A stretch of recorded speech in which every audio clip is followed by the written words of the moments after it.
एक रिफ्लेक्शन है। उसको लगा कोई और है, पानी के अंदर का देवता है शायद कोई। ये इतना पागल हो गया, जितनी पागल इको हुई थी इसके लिए उतना ही पागल हो गया। और सहेलियों ने यही कहा था कि इसको भी ये पीड़ा समझ में आनी चाहिए कि जब हम किसी से प्रेम करते हैं और वो जब हिकारत से बात करता है तो कैसा लगता है। अभी बेचारा उससे कह रहा तुम कौन हो दोस्त, वो जवाब ही नहीं दे रहा। मजे की बात है, एक लड़का एक लड़के से ही कह रहा है, और ग्रीक लिटरेचर में इस बात को लेकर तनाव नहीं है उस समय। ये फिर कह रहे कि मैं तुमसे मिलना चाहता हूँ, जवाब ही नहीं दे रहा।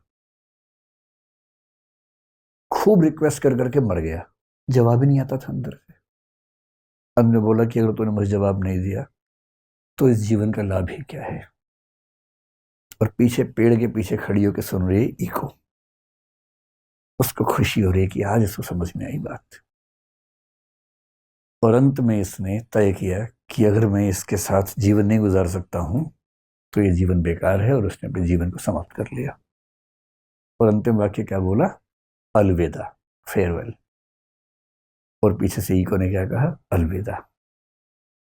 ये खत्म हो गया, आत्ममुग्धता में खत्म हो गया, अपनी ही सुंदरता को नहीं झेल पाया। इको तो अप्सरा थी, तो शाश्वत थी, मॉर्टल नहीं थी, इमॉर्टल थी। लेकिन फिर एक कहानी बढ़ाई गई कि उसका शरीर खत्म हो गया, उसकी हड्डियां बन गई पत्थरों की तरह से, लेकिन उसकी आवाज बची रही। और आज भी दुनिया में जब कोई कुछ बोलता है तो पीछे कुछ शब्द रिपीट हो तो समझ लो कि इको नाम की देवी वहां पर मौजूद है। यह है नार्सिसस नाम के बहुत सुंदर किंतु बहुत ही घमंडी आदमी की कहानी।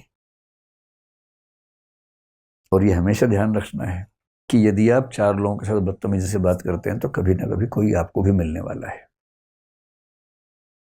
जीना मुश्किल कर देगा। सीखने की बात है कि किसी को पसंद करो तो ईगो की तरफ भाग के नहीं जाना उसके पास, थोड़ा सा अपना स्वाभिमान बना के रखना। और कोई पसंद ना आए तो उसको बदतमीजी के साथ, हिकारत के साथ, तिरस्कार के साथ नहीं खारिज करना है, कायदे से मना करने का भी तो तरीका हो सकता है।